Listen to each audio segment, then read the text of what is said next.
This morning we're joined by author and broadcaster Emma Wolfe and Gemma Forte, journalist and author. So welcome to both of you. Lovely to see you both. Emma, good morning. Inevitably, speculation about the next steps in, well, the saga over Labour's leadership and what will happen to Keir Starmer are dominating the front pages.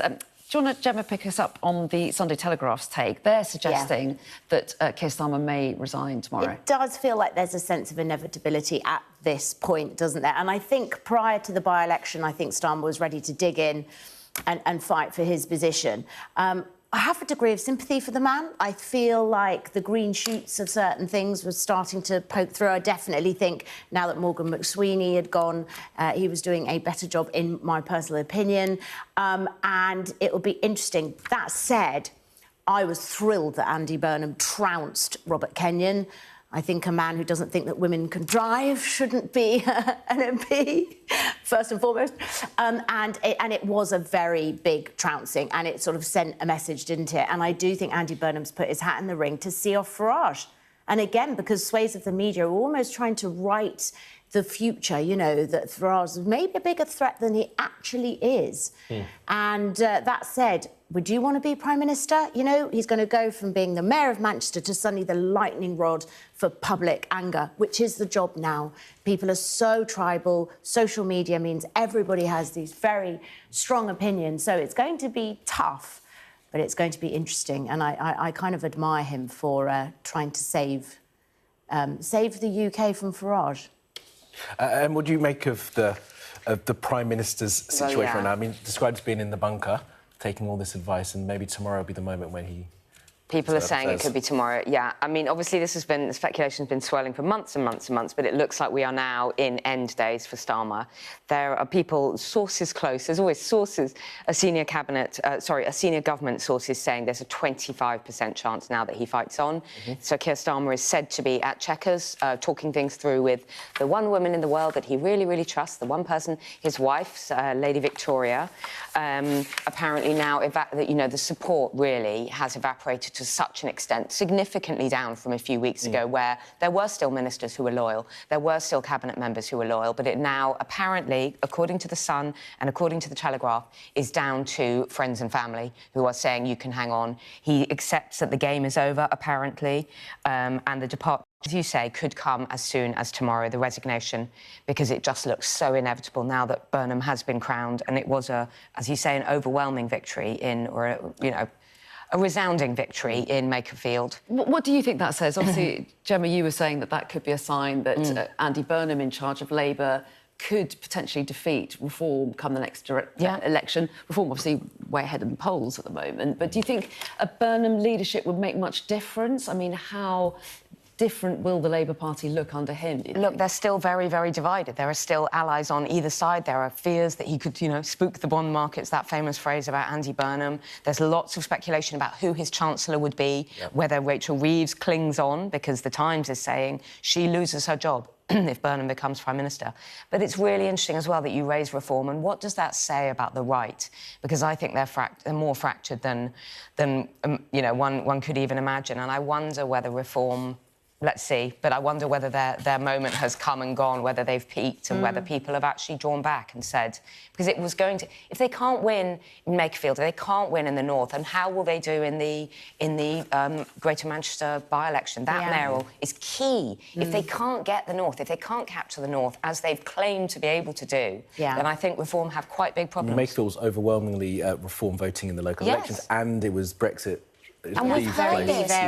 And we heard this about UKIP. Farage was going to save the country. He was going to... And in the end, they got one seat. They got one MP. Farage has disappeared as well. Ever since that £5 million arose, he's gone quiet. Not much sign of him since this by-election. Posting the odd thing on social media, the odd and one of their arguments was that some people who might otherwise have voted Reform may have voted Labour because they felt that was a quicker way of getting Starmer out. They're frustrated with the Starmer government. So it's possible that it'd be a very different outcome come the general election. Starmer's just not cut through, has he? There's something about his style of comms. He has not taken people with him. I think people have never really understood what he stands for, and he just can't do that communication bit, which is so vital. And I think on the left as well, people have had huge misgivings about the authoritarian style in which they've handled arresting people over Palestine Action and his stance on that. So from all sides, there's been a lot of criticism. Right, well, we'll see what happens tomorrow, Yeah. won't we? Emma, let's move on to the story on the front of the Telegraph. Yeah. Kemi Badenoch, who actually, just to say, back to the politics stuff, has said that she will not do a pact with Reform on the front of the Mail, which I think is quite interesting. Interesting that she's completely distanced herself again from that. But Kemi Badenoch saying that the Conservative government will try and block puberty blockers trial. Yeah. And this is there another trial of this coming up? Very sensitive one. It's a very controversial topic. This is a controversial trial which was halted for puberty blockers on the NHS trial. And Kemi Badenoch has been saying she would try to force a Commons vote in an attempt to block children as young as 11 from being given the drugs. After regulators after a pause, they cleared this controversial Pathways trial. It had been passed in February, and then there was concerns about significant harm being done to children. And it was 11 for girls and 12 for boys, at which age they could start taking the puberty blockers. And so the Telegraph, Badenoch has been saying children must never be used as test subjects due to pressure from trans activists and bureaucrats. The government should halt the Pathways trial immediately, but they're pressing ahead. And she's talking about this sort of experimental social, an experiment on children. And I think a lot of people do feel very strongly, of course, many people understand the gender dysphoria and the confusion that young people may be going through, but the idea of puberty blockers at such a crucial age, I mean, 11 and 12 for children in terms of their ovaries and their testes and everything developing, in terms of menstruation, in terms of all of the physical stuff that is going on, to be taking puberty blockers at that age, when they may be going through something that they will come out of the other end, is quite a big deal. And they were banned, weren't they, after the review by Dr. Hilary Cass in after the Cass review for under 18s. Yeah. And she talked about shaky foundations around the evidence for the treatment.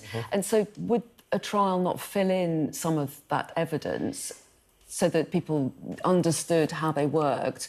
Or do you think the risks are too great? I think the risks are too great because they are puberty blockers. They do, that's why I mentioned the crucial age in terms of development, in terms of puberty. Do you know how many people of that age were taking them before, at 12 and 11? I mean, it's just... I mean, it's small numbers. It's always very small numbers, but it's, every single child, and it's such a crucial age to be on them. So Kemi wants there to be a Commons vote, and there's also a campaign for judicial review. You've only got 30 seconds left, I'm being told. So let's tick on quickly to the King. Well, should we talk about the King? Have we got 30 seconds? Or should 30 seconds? Go on, we could do it really quickly. Yeah, go on. He is going to disclose his tax affairs in a move that has maybe surprised people, but it looks like he's trying to get ahead of the really trying to be transparent. Interestingly, maybe he's the one who's really trying to modernise things more than William. Interesting. Interesting. You did that in less than 30 seconds. Absolutely brilliant. What a pro. We'll see you both in the next hour. Thanks very much indeed. Thank you.